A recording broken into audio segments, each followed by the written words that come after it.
Hello dear students, how are you all. ਪਿਆਰੇ ਵਿਦਿਆਰਥੀਓ, ਅੱਜ ਦਾ ਸਾਡਾ ਇਹ ਸੈਸ਼ਨ 9ਵੀਂ ਕਲਾਸ ਦੇ ਸਾਇੰਸ ਵਿਸ਼ੇ ਨਾਲ ਸੰਬੰਧਿਤ ਹੈ। We will discuss about structure of atom. ਪਿਆਰੇ ਵਿਦਿਆਰਥੀਓ, ਸਭ ਤੋਂ ਪਹਿਲਾਂ ਪਰਮਾਣੂ ਦੀ ਬਣਤਰ ਵਿੱਚ ਅਸੀਂ ਜੇ ਥਾਮਸਨ ਮਾਡਲ ਬਾਰੇ ਪੜਾਂਗੇ। ਫਿਰ ਅਸੀਂ ਰਦਰਫੋਰਡ ਮਾਡਲ ਬਾਰੇ ਗੱਲ ਕਰਾਂਗੇ ਤੇ ਉਸ ਤੋਂ ਬਾਅਦ ਅਸੀਂ ਬੋਹਰ ਐਟੋਮਿਕ ਮਾਡਲ ਬਾਰੇ ਜਾਣਕਾਰੀ ਹਾਸਿਲ ਕਰਾਂਗੇ। ਵਿਦਿਆਰਥੀਓ, ਤੁਸੀਂ ਅਧਿਆਇ 3 ਵਿੱਚ ਡਾਲਟਨ ਦੇ ਪਰਮਾਣੂ ਸਿਧਾਂਤ ਬਾਰੇ ਪੜ੍ਹਿਆ ਸੀ, ਜਿਸ ਦੇ ਅਨੁਸਾਰ ਪਰਮਾਣੂ ਅਭਿਭਾਜ ਹੈ, means atom is ਇਨਡਿਵਿਜ਼ੀਬਲ।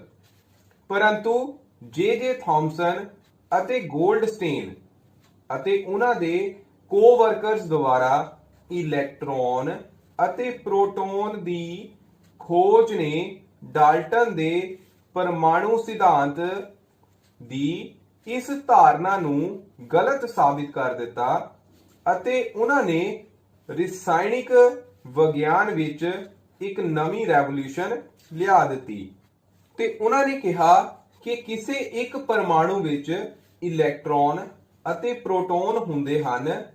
Means in an atom there are subatomic particles like electrons and protons. ਹੁਣ ਇਹ ਜਾਣਨਾ ਜ਼ਰੂਰੀ ਸੀ ਕਿ ਇਹ ਇਲੈਕਟ੍ਰੋਨ ਅਤੇ ਪ੍ਰੋਟੋਨ ਪਰਮਾਣੂ ਦੇ ਅੰਦਰ ਕਿਸ ਤਰ੍ਹਾਂ ਵਿਵਸਥਿਤ ਹੁੰਦੇ ਹਨ। ਇਸ ਨੂੰ ਸਮਝਾਉਣ ਲਈ ਵੱਖ-ਵੱਖ ਵਿਗਿਆਨਿਕਾਂ ਨੇ ਵੱਖ-ਵੱਖ ਤਰ੍ਹਾਂ ਦੇ ਮਾਡਲ ਪੇਸ਼ ਕੀਤੇ। ਉਹਨਾਂ ਵਿੱਚੋਂ ਸਭ ਤੋਂ ਪਹਿਲਾ ਮਾਡਲ ਸੀ ਜੇ ਥਾਮਸਨ ਮਾਡਲ, ਜੋ ਕਿ ਜੇ ਥਾਮਸਨ ਦੁਆਰਾ 1904 ਈਸਵੀ ਵਿੱਚ ਦਿੱਤਾ ਗਿਆ। ਪਿਆਰੇ ਵਿਦਿਆਰਥੀਓ, ਜੇ ਥਾਮਸਨ ਨੇ ਸੁਝਾਅ ਦਿੱਤਾ ਕਿ ਪਰਮਾਣੂ ਧਨ ਚਾਰਜਿਤ ਗੋਲੇ ਦਾ ਬਣਿਆ ਹੁੰਦਾ ਹੈ ਅਤੇ ਰਿਣ ਚਾਰਜਿਤ ਇਲੈਕਟ੍ਰੋਨ ਇਸ ਵਿੱਚ ਖੁੱਬੇ ਹੁੰਦੇ ਹਨ। Means atom may be regarded as positively charged sphere in which negatively charged electrons are embedded in it। ਤੇ ਦੂਸਰਾ ਸੁਝਾਅ ਉਸਨੇ ਇਹ ਦਿੱਤਾ ਕਿ ਰਿਣਾਤਮਿਕ ਅਤੇ ਧਨਾਤਮਿਕ ਚਾਰਜ ਮਾਤਰਾ ਵਿੱਚ ਸਮਾਨ ਹੁੰਦੇ ਹਨ, ਇਸ ਲਈ ਪਰਮਾਣੂ ਬਿਜਲਈ ਰੂਪ ਵਿੱਚ ਉਦਾਸੀਨ ਹੁੰਦੇ ਹਨ।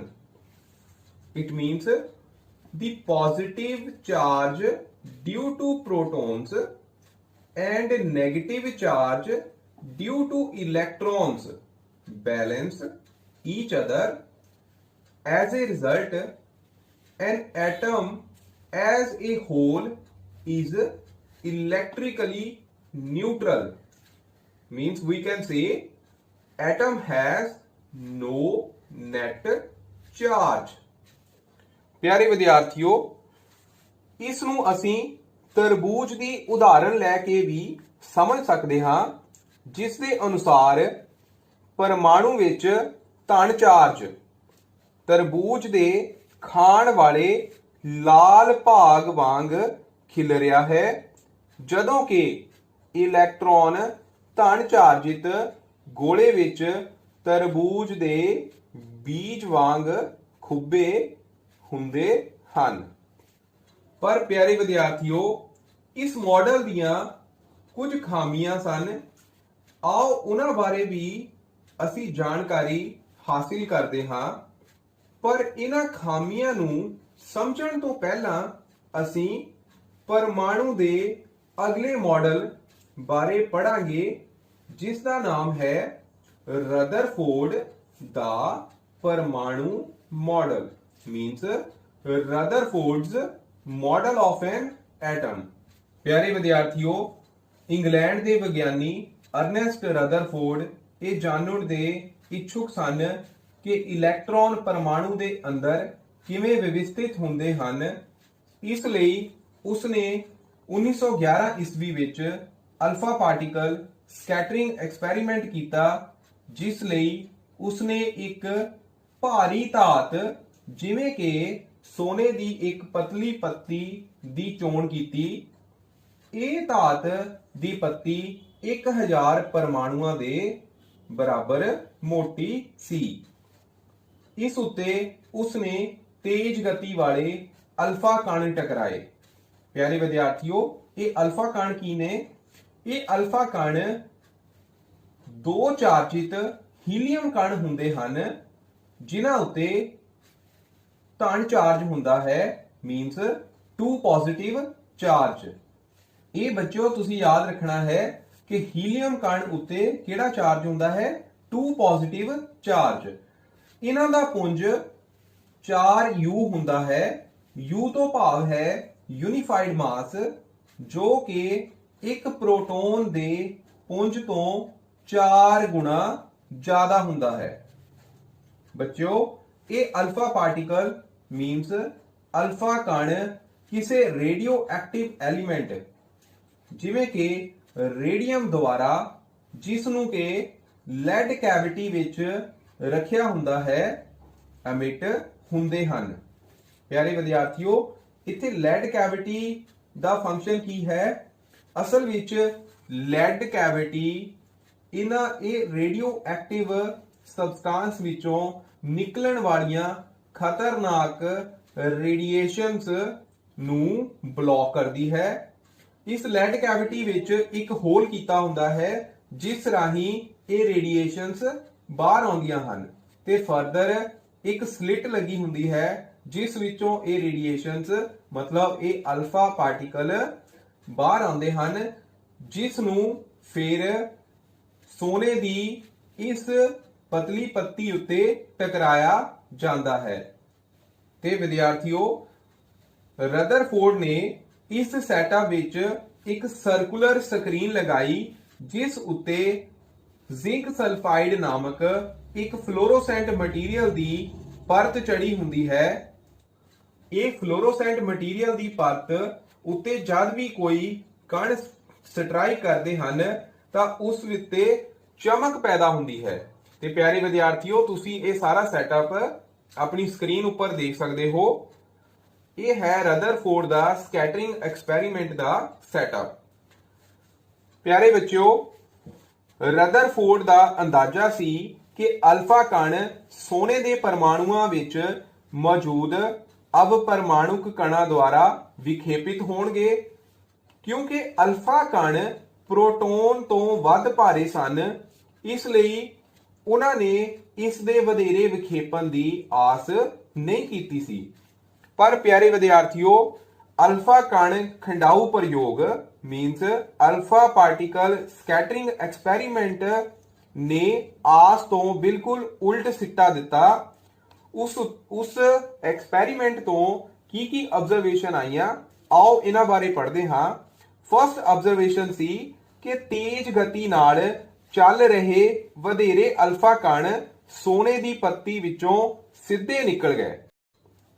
ਤੇਜ਼ ਗਤੀ ਨਾਲ ਚੱਲ ਰਹੇ ਵਧੇਰੇ ਅਲਫਾ ਕਣ ਸੋਨੇ ਦੀ ਪੱਤੀ ਵਿੱਚੋਂ ਸਿੱਧੇ ਨਿਕਲ ਗਏ। Means most of the alpha particles were able to pass through the gold foil undeflected। ਤੇ ਪਿਆਰੇ ਵਿਦਿਆਰਥੀਓ, ਅਲਫਾ ਪਾਰਟੀਕਲ ਤੇ ਕਿਹੜਾ ਚਾਰਜ ਸੀ? 2 ਪੋਜ਼ਿਟਿਵ ਚਾਰਜ। ਤੇ ਜੇਕਰ ਐਟਮ ਦਾ ਪੂਰਾ ਹਿੱਸਾ ਪੋਜ਼ਿਟਿਵ ਸਫੇਅਰ ਦਾ ਬਣਿਆ ਹੈ, ਤਾਂ ਫਿਰ ਇਹ ਅਲਫਾ ਪਾਰਟੀਕਲ ਇਸ ਐਟਮ ਦੇ ਵਿੱਚੋਂ ਕਿਵੇਂ ਪਾਸ ਕਰ ਸਕਦੇ ਸੀ? ਸੋ ਬੱਚਿਓ, ਇੱਥੇ ਜੇ ਥਾਮਸਨ ਮਾਡਲ ਫੇਲ ਹੋ ਗਿਆ। ਤੇ ਪਿਆਰੇ ਵਿਦਿਆਰਥੀਓ, ਉਸ ਤੋਂ ਬਾਅਦ ਸੈਕਿੰਡ ਆਬਜ਼ਰਵੇਸ਼ਨ ਸੀ ਕੁਝ ਅਲਫਾ ਕਣ ਪੱਤੀ ਦੇ ਦੁਆਰਾ ਛੋਟੇ-ਛੋਟੇ ਕੋਣਾਂ ਨਾਲ ਵਿਖੇਪਿਤ ਹੋਏ। Means some of these particles were deflected by small angles। ਬੱਚਿਓ, ਥਰਡ ਆਬਜ਼ਰਵੇਸ਼ਨ ਕੀ ਸੀ ਕਿ ਲਗਭਗ 12000 ਕਣਾਂ ਵਿੱਚੋਂ ਇੱਕ ਕਣ ਵਾਪਿਸ ਆ ਗਿਆ। Means a very few, 1 out of approximately 12,000 alpha particles suffered major deflections and even came back in the same direction at 180 degree angle। ਤੇ ਪਿਆਰੇ ਵਿਦਿਆਰਥੀਓ, ਇਹਨਾਂ ਆਬਜ਼ਰਵੇਸ਼ਨਸ ਤੋਂ ਫਿਰ ਰਦਰਫੋਰਡ ਨੇ ਕੀ ਕਨਕਲੂਜਨ ਦਿੱਤੇ, ਕੀ ਸਿੱਟੇ ਦਿੱਤੇ, ਉਹਨਾਂ ਬਾਰੇ ਹੁਣ ਪੜ੍ਹਦੇ ਹਾਂ। ਕਿਉਂਕਿ ਵਧੇਰੇ ਅਲਫਾ ਕਣ ਬਿਨਾਂ ਮੁੜੇ ਹੋਏ ਸੋਨੇ ਦੀ ਪੱਤੀ ਤੋਂ ਬਾਹਰ ਨਿਕਲ ਜਾਂਦੇ ਹਨ, ਇਸ ਲਈ ਉਸਨੇ ਕਿਹਾ ਕਿ ਪਰਮਾਣੂ ਦੇ ਅੰਦਰ ਦਾ ਵਧੇਰੇ ਭਾਗ ਖਾਲੀ ਹੈ। It means as most of alpha particles passed through undeflected, this means that they did not come across any obstruction in their path, thus most of the space in an atom is expected to be empty। कि atom ਦਾ ਜ਼ਿਆਦਾਤਰ ਹਿੱਸਾ ਕੀ ਹੈ, ਖਾਲੀ ਹੈ। ਸੋ ਇਥੋਂ ਅਸੀਂ ਇਹ ਕਹਿ ਸਕਦੇ ਹਾਂ ਜੇ ਥਾਮਸਨ ਦਾ ਮਾਡਲ ਜੋ ਹੈ ਉਹ ਫੇਲ ਹੋ ਗਿਆ। ਤੇ ਪਿਆਰੇ ਵਿਦਿਆਰਥੀਓ, ਸੈਕਿੰਡ ਆਬਜ਼ਰਵੇਸ਼ਨ ਤੋਂ ਕੀ ਸਿੱਟਾ ਕੱਢਿਆ? ਕਿਉਂਕਿ ਬਹੁਤ ਘੱਟ ਅਲਫਾ ਕਣ ਆਪਣੇ ਮਾਰਗ ਤੋਂ ਮੁੜੇ ਹੁੰਦੇ ਹਨ, ਇਸ ਤੋਂ ਇਹ ਪਤਾ ਲੱਗਦਾ ਹੈ ਕਿ ਪਰਮਾਣੂ ਵਿੱਚ ਧਨ ਚਾਰਜਿਤ ਭਾਗ ਬਹੁਤ ਘੱਟ ਹੈ। Because a very few alpha particle suffered minor deflections and a very few major deflections, thus we can say these must have met with some obstructions in their path। ਤੇ ਪਿਆਰੇ ਵਿਦਿਆਰਥੀਓ, ਥਰਡ ਆਬਜ਼ਰਵੇਸ਼ਨ ਸੀ ਬਹੁਤ ਘੱਟ alpha ਕਣ 180 degree ਤੇ ਮੁੜੇ ਹੋਏ ਸਨ, ਜਿਸ ਤੋਂ ਇਹ ਸੰਕੇਤ ਮਿਲਦਾ ਹੈ ਕਿ ਸੋਨੇ ਦੇ ਪਰਮਾਣੂ ਦਾ ਪੂਰਨ ਧਨ ਚਾਰਜਿਤ ਭਾਗ ਅਤੇ ਪੁੰਜ ਪਰਮਾਣੂ ਦੇ ਅੰਦਰ ਬਹੁਤ ਘੱਟ ਆਇਤਨ ਵਿੱਚ ਸੀਮਿਤ ਹੈ। ਤੇ ਪਿਆਰੇ ਵਿਦਿਆਰਥੀਓ, ਆਪਣੇ ਪ੍ਰਯੋਗਾਂ ਦੇ ਆਧਾਰ ਤੇ ਰਦਰਫੋਰਡ ਨੇ ਪਰਮਾਣੂ ਦਾ ਨਾਭਕੀ ਮਾਡਲ ਪੇਸ਼ ਕੀਤਾ। Means Rutherford explain the nuclear model of an atom, ਤੇ ਉਸਦੇ ਜੋ ਲੱਛਣ ਸਨ ਉਹ ਕੀ ਸਨ, ਆਓ ਉਹਨਾਂ ਬਾਰੇ ਪੜ੍ਹਦੇ ਹਾਂ। ਪਹਿਲਾ ਲੱਛਣ ਸੀ ਕਿ ਸਭ ਤੋਂ ਪਹਿਲਾ ਪੁਆਇੰਟ ਉਸਨੇ ਦਿੱਤਾ ਕਿ ਐਟਮ ਦੇ ਦੋ ਭਾਗ ਹੁੰਦੇ ਹਨ। ਉਹ ਕਿਹੜੇ ਭਾਗ ਹਨ? The first is nucleus and second is extra nuclear portion। ਪਿਆਰੇ ਵਿਦਿਆਰਥੀਓ, ਉਸਨੇ ਕਿਹਾ ਕਿ ਪਰਮਾਣੂ ਦਾ ਕੇਂਦਰ ਧਨ ਚਾਰਜਿਤ ਹੁੰਦਾ ਹੈ, ਜਿਸ ਨੂੰ ਨਾਭਿਕ ਕਿਹਾ ਜਾਂਦਾ ਹੈ, ਮੀਨਸ ਨਿਊਕਲੀਅਸ। ਇੱਕ ਪਰਮਾਣੂ ਦਾ ਲਗਭਗ ਸਾਰਾ ਪੁੰਜ ਨਾਭਿਕ ਵਿੱਚ ਹੁੰਦਾ ਹੈ। Nucleus is present in the centre of atom and is surrounded by extra nuclear portion. ਤੇ ਪਿਆਰੇ ਵਿਦਿਆਰਥੀਓ, ਉਸਨੇ ਕਿਹਾ ਕਿ ਨਾਭਿਕ ਦਾ ਅਰਧ ਵਿਆਸ ਲਗਭਗ 10 ਦੀ ਪਾਵਰ -15 ਮੀਟਰ ਹੈ, ਜਦ ਕਿ ਪਰਮਾਣੂ ਦਾ ਰੇਡੀਅਸ ਯਾਨੀ ਕਿ ਅਰਧ ਵਿਆਸ 10 ਦੀ ਪਾਵਰ -10 ਮੀਟਰ ਹੈ। ਇਹਨਾਂ ਅੰਕੜਿਆਂ ਤੋਂ ਅਸੀਂ ਇਹ ਕਹਿ ਸਕਦੇ ਹਾਂ ਕਿ ਨਾਭਿਕ ਦਾ ਅਰਧ ਵਿਆਸ ਪਰਮਾਣੂ ਦੇ ਅਰਧ ਵਿਆਸ ਤੋਂ 10 ਦੀ ਪਾਵਰ 5 ਗੁਣਾ ਛੋਟਾ ਹੈ, ਮੀਨਸ ਬਹੁਤ ਘੱਟ। ਸੈਕਿੰਡ ਆਬਜ਼ਰਵੇਸ਼ਨ ਉਸਨੇ ਦਿੱਤੀ ਕਿ ਇਲੈਕਟ੍ਰੋਨ ਨਾਭਿਕ ਦੇ ਆਲੇ ਦੁਆਲੇ ਨਿਸ਼ਚਿਤ ਆਰਬਿਟ ਵਿੱਚ ਚੱਕਰ ਲਗਾਉਂਦੇ ਹਨ। ਨਾਭਿਕ ਦਾ ਆਕਾਰ ਪਰਮਾਣੂ ਦੇ ਆਕਾਰ ਦੀ ਤੁਲਨਾ ਵਿੱਚ ਕਾਫੀ ਘੱਟ ਹੁੰਦਾ ਹੈ।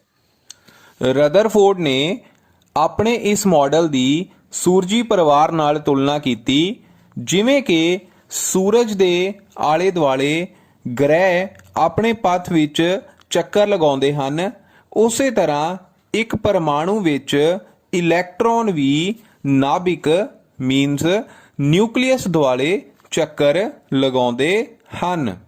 ਤੇ ਪਿਆਰੇ ਵਿਦਿਆਰਥੀਓ, ਰਦਰਫੋਰਡ ਦੇ ਇਸ ਪਰਮਾਣੂ ਮਾਡਲ ਵਿੱਚ ਵੀ ਕੁਝ ਖਾਮੀਆਂ ਸਨ।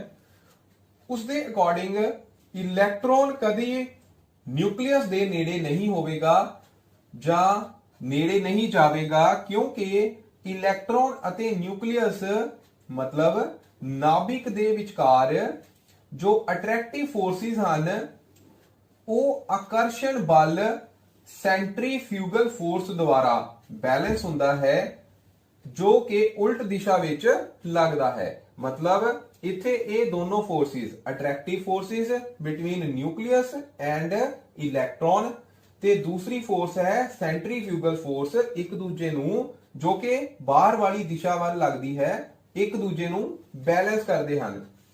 ਪਰੰਤੂ ਇਸ ਫੈਕਟ ਨੂੰ ਮੈਕਸਵੈਲ ਨੇ ਚੁਣੌਤੀ ਦਿੱਤੀ। ਉਸਦੇ ਅਕੋਰਡਿੰਗ ਜਦੋਂ ਵੀ ਕੋਈ ਚਾਰਜਿਤ ਕਣ ਗੋਲਾਕਾਰ ਆਰਬਿਟ ਵਿੱਚ ਤੇਜ਼ ਗਤੀ ਨਾਲ ਘੁੰਮਦੇ ਹਨ ਤਾਂ ਉਹ ਵਿਕਰਨਾਂ ਦੇ ਰੂਪ ਵਿੱਚ ਊਰਜਾ ਛੱਡਦੇ ਹਨ। ਇਸੇ ਤਰ੍ਹਾਂ ਇਲੈਕਟ੍ਰੋਨ ਵੀ ਚਾਰਜਿਤ ਕਣ ਹਨ ਜੋ ਕਿ ਨਾਭਿਕ ਮੀਨਸ ਨਿਊਕਲੀਅਸ ਦੁਆਲੇ, ਜਿਸ ਉੱਤੇ ਪੋਜ਼ਿਟਿਵ ਚਾਰਜ ਹੈ, ਤੇਜ਼ ਗਤੀ ਨਾਲ ਘੁੰਮਦੇ ਹਨ ਅਤੇ ਉਹਨਾਂ ਤੋਂ ਵੀ ਊਰਜਾ ਦਾ ਵਿਕਰਨ ਹੋਵੇਗਾ। ਊਰਜਾ ਦਾ ਵਿਕਰਨ ਦੇ ਨਾਲ ਇਹ ਘੱਟ ਊਰਜਾ ਵਾਲੇ ਚਾਰਜਿਤ ਕਣ ਹੌਲੀ-ਹੌਲੀ ਨਾਭਿਕ ਦੇ ਨੇੜੇ ਵੱਲ ਆਉਣਗੇ ਅਤੇ ਨਾਭਿਕ ਨਾਲ ਟਕਰਾ ਕੇ ਨਾਭਿਕ ਨੂੰ ਖਤਮ ਕਰਨਗੇ, ਤੇ ਜੇਕਰ ਅਜਿਹਾ ਹੁੰਦਾ ਹੈ ਤਾਂ ਪਰਮਾਣੂ ਅਸਥਿਰ ਹੋਵੇਗਾ, ਜਦੋਂ ਕਿ ਪਰਮਾਣੂ ਕੀ ਹੁੰਦਾ ਹੈ, ਸਥਾਈ, ਮਤਲਬ ਐਟਮ ਕੀ ਹੁੰਦਾ ਹੈ, ਸਟੇਬਲ। तो इस तो रदरफोर्ड ਦਾ एटॉमिक मॉडल भी फेल हो गया।